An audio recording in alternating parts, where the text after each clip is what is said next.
안녕하십니까. 국풀국어 송파원 고1 팀장 윤진영 선생입니다. 자, 3부에서는 예비고1 학부모님들께서 가장 궁금해하실 송파 지역 고1 내신 경향에 대해서 말씀드리겠습니다. 자, 중등부에서는 암기만 잘해도 성실한 학생이라면 대부분 A등급이 나옵니다. 그래서 1학년 때 많은 학부모님들께서 문의 주시는 내용 중에 하나가 아니 우리 아이가 중학교 때는 항상 A등급이 나왔는데 왜 고등학교에서는 1등급이 안 나올까요? 라고 묻는 어머님들께서 계십니다. 자, 이거는 중등부와 고등부의 시험 경향 차이인데요. 자, 중등부는 암기만 해도 잘 나오지만 고등부 국어는 암기만으로는 해결이 안 되는 심화 영역이 존재합니다. 자, 바로 교과서 범위 외에 나오는 심화 내용인데요. 중등부에서는 낯선 외부 지문은 나오지 않고 대부분 교과 범위에서만 문제가 출제되지만 고등부에서는 교과 범위 외에 심화 내용이 반영되는데 보통 이를 외부 지문이라고 얘기하고 있습니다. 자, 세 번째, 외부 지문 활용이 빈번하다 나와 있네요. 자, 또한 국어의 기본적인 개념을 알아야 풀 수 있는 문항도 출제가 잘 됩니다. 자, 예를 들어서 추상적 개념의 구체화 들어보신 적 없으시죠? 자, 이거에 대해서 물어보는 문제가 종종 출제가 됩니다. 하지만 학생들 중에서는 이 추상적 개념이 무엇인지 그리고 그것을 구체화한다는 게 도대체 무슨 말인지 알지 못하는 학생들이 매우 많습니다. 그래서 이런 개념을 꼼꼼히 체크한 학생들은 어렵지 않게 문제를 해결할 수 있지만 교과 내용 암기만 하는 학생들은 시험장에서 그냥 답을 찍어서 나올 수밖에 없겠죠. 그래서 앞에 선생님들께서도 이 수능 대비가 곧 내신 대비고 내신 대비가 곧 수능 대비라고 말씀하셨죠. 자, 야구를 모르는 학생들, 야구 룰을 모르는 학생들은 야구 경기를 봐도 무슨 내용인지 알지 못합니다. 마찬가지로 이 낯선 지문과 낯선 개념을 미리 공부하지 않고 맞출 수 있는 내용은 흔하지 않습니다.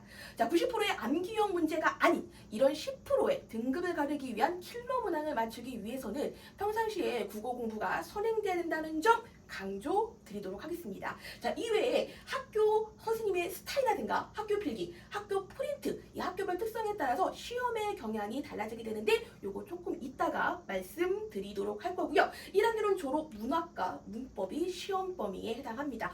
그럼 독서는 안 나오나요? 간혹가다 1학년 때부터 독서 영역을 출제하는 학교들도 존재는 하나 주로 2학년 때부터 출제가 됩니다. 그럼 지금부터 다음 장을 통해서 킬러 문항이 어떠한 유형으로 나오는지 살펴보도록 하겠습니다. 자, 즉 앞에 예시된 문항들은 선지에 낯선 작품을 넣어놓고 시험 범위에 해당하는 지문과의 공통점, 차이점을 파악하는 문제들로 요즘 송파 지역에서 가장 흔하게 출제되고 있는 문항들입니다. 자, 발문을 한번 보도록 하겠습니다. 자, 발문을 보시면 자, 밑줄치 부분과 같은 표현이 나타난 작품으로 가장 적절한 것을 묻고 있고요. 두 번째는 눈의 의미가 그 위에 지문에 있는 가와 가장 유사한 것을 묻고 있습니다.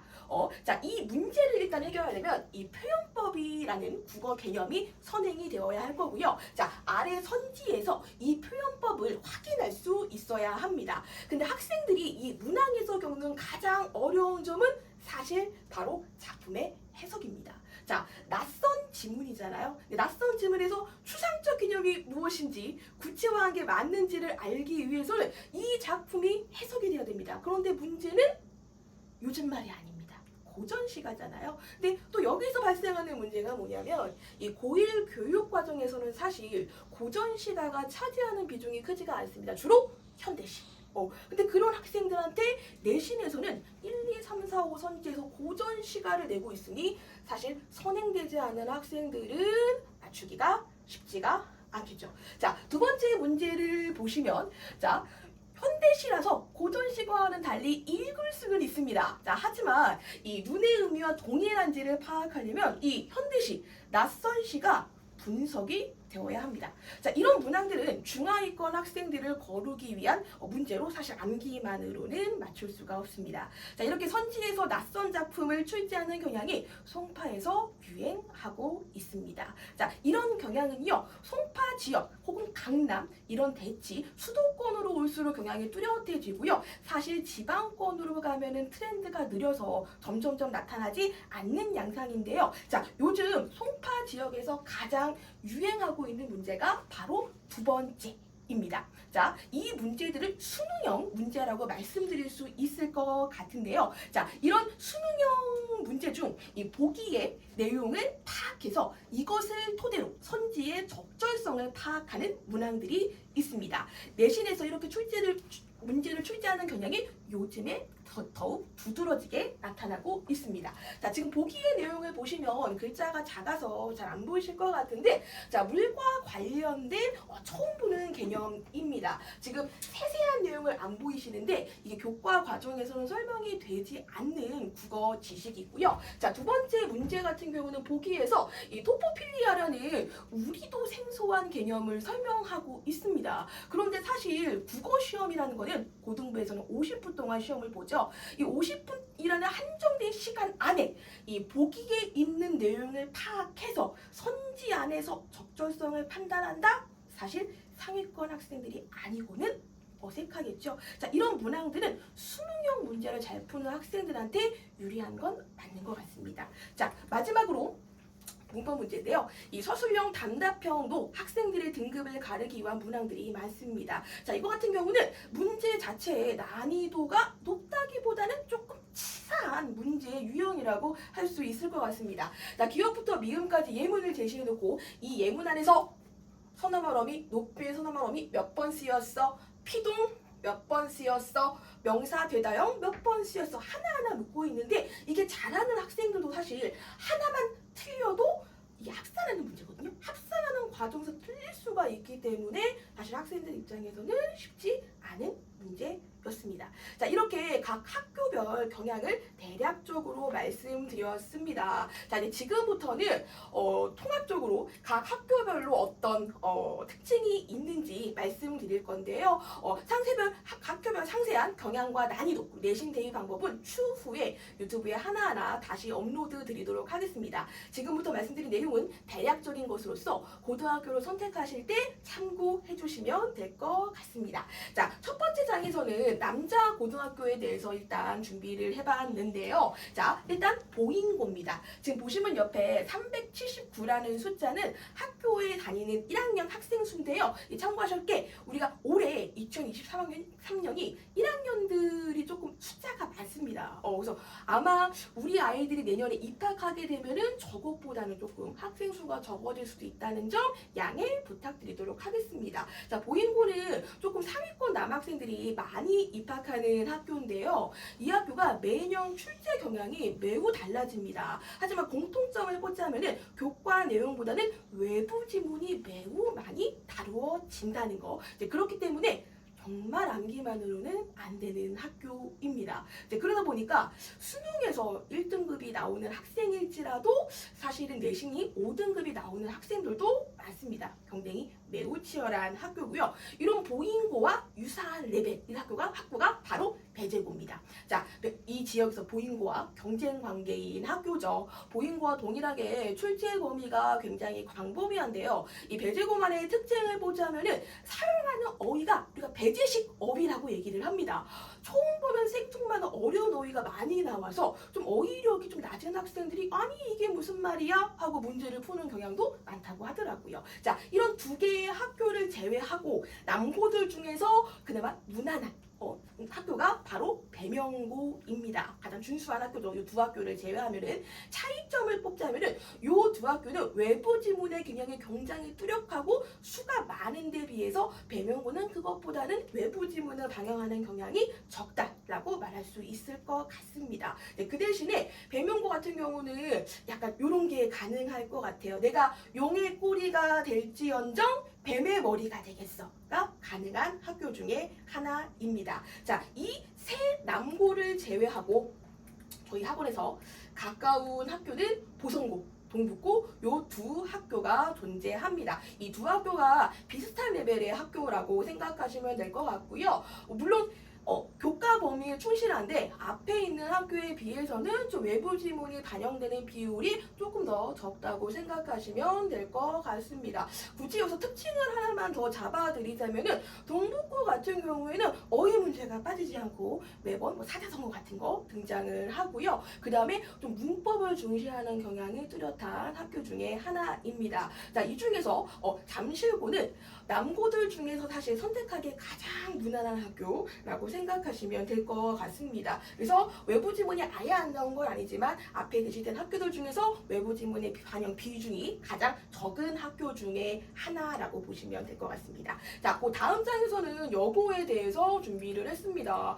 지금부터 말씀드리는 여고들은요, 남고하고 비교했을 때 둘 다 치열하겠지만, 자, 내신 같은 경우는 사실 남학생들보다 여학생들이 훨씬 더 많이 집중을 해서 준비를 하는 경향이 뚜렷하잖아요. 여고들은 전체적으로 전부 다 내신이 치열한 학교라고 생각하시면 될 것 같습니다. 자, 이 여고들 중에서 가장 상위 학교가 바로 잠실여고인데요. 잠실여고는 학습 분위기가 좋은 학교입니다. 그러다 보니까 상위권의 경쟁이 굉장히 치열합니다. 다행히 이게 시험 범위는 교과 범위가 주를 이루지만 워낙 경쟁이 치열하기 때문에 학생들이 학교 다닐 때 내신하기 너무 힘들어요 라고 말하는 학교 중에 하나입니다. 하지만 그만큼 입결이 좋은 학교입니다. 자, 잠실여고 다음에 영파여고인데요. 영파여고 같은 경우는 좀 전략적으로 수시를 노리고서 영파여고를 가는 학생들이 꽤 많습니다. 그러다 보니까 내신이 치열할 수밖에 없겠죠.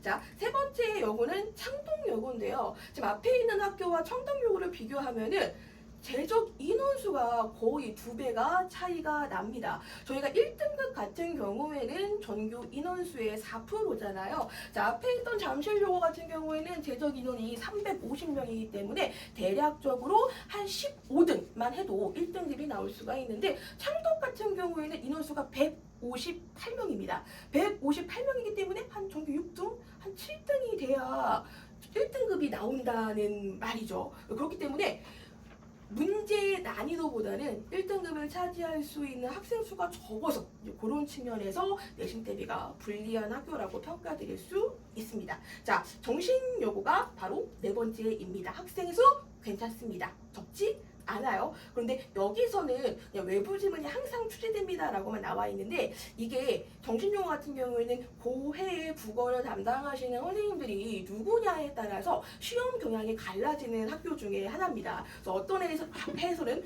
이제 교과 범위에 충실하다가 또 어떤 해에서는 외부 지문을 왕창 집어넣는 학교이기 때문에 제가 이 자리에서 뭐라고 뚜렷하게 말씀드릴 수는 없을 것 같아요. 그래서 2024년도 내년에 입학하는 학생들에게 정신여고 담당하는 학교 선생님이 누구니? 라고 물어보면은 제가 대략적으로 출제 경향을 알 수 있거든요. 그래서 나중에 다시 한번 언급드리도록 하겠습니다. 자, 마지막은 남녀공학입니다. 사실 여기 앞에 있는 남녀공학들은 앞에 있는 남고나 여고에 비해서 조금 내신 대비가 수월한 학교라고 볼 수 있을 것 같습니다. 그중 방상고 같은 경우에는 과학 중점반을 운영하기 때문에 이과 학생들이 조금 더 유리한 학교라고 볼 수 있을 것 같아요. 또 실제로 예전에 내가 방상고를 담당했을 때 이 방상고를 졸업한 학생들이 이 과학 중점반 애들이 어마무시하더라고요. 논문이라고 해가지고 이제 수시 같은 걸 준비를 하는데 논문의 수준이 정말 남다릅니다. 그래서 과학을 조금 좋아한다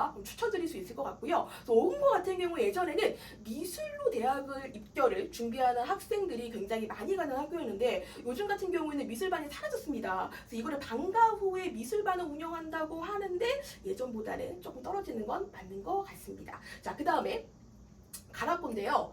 가락 같은 경우는 앞에랑 유사하게 외부 지문은 항상 나오는데 그래도 교과 범위에 충실한 학교 중에 하나고요. 문학, 문법, 독서 골고루 출제하는 학교 중에 하나입니다. 가밀고는 최근 2년, 3년 사이에 저희 학원에 굉장히 많은 학생들이 등록하는 학교 중 하나인데요. 자, 이 학교 앞에 있는 학교들과 비교했을 때 조금 상위권 경쟁이 치열하다라고 얘기를 하더라고요. 너무 다행인 건 교과 범위에 충실한 학교 중에 하나입니다. 그래서 제가 기준을 하나 정해드리자면 조금 상위권 학생들은 아까 제시했던 남고 목록과 요고 목록에서 조금 위에 적혀있는 학교들을 추천드리고요. 우리 아이가 좀 내신 같은 거 너무 치열하면은 공부하기 힘들어한다 그러면은 일반고로 가시는 것도 괜찮을 것 같습니다. 지금까지 학교별 그냥 말씀드렸는데 이 내용은 절대지하지 마시고요. 우리 아이가 고등학교에 입학할 때 이러한 내용들이 있구나 이런 참고용으로 확인하시면 될 것 같습니다. 자, 그래서 이런 경향에 대해서 어떻게 학원에서 대비해야 될지 다음 영상을 통해서 자세하게 말씀드리도록 하겠습니다. 지금까지 부풀국어 윤진양이었습니다. 감사합니다.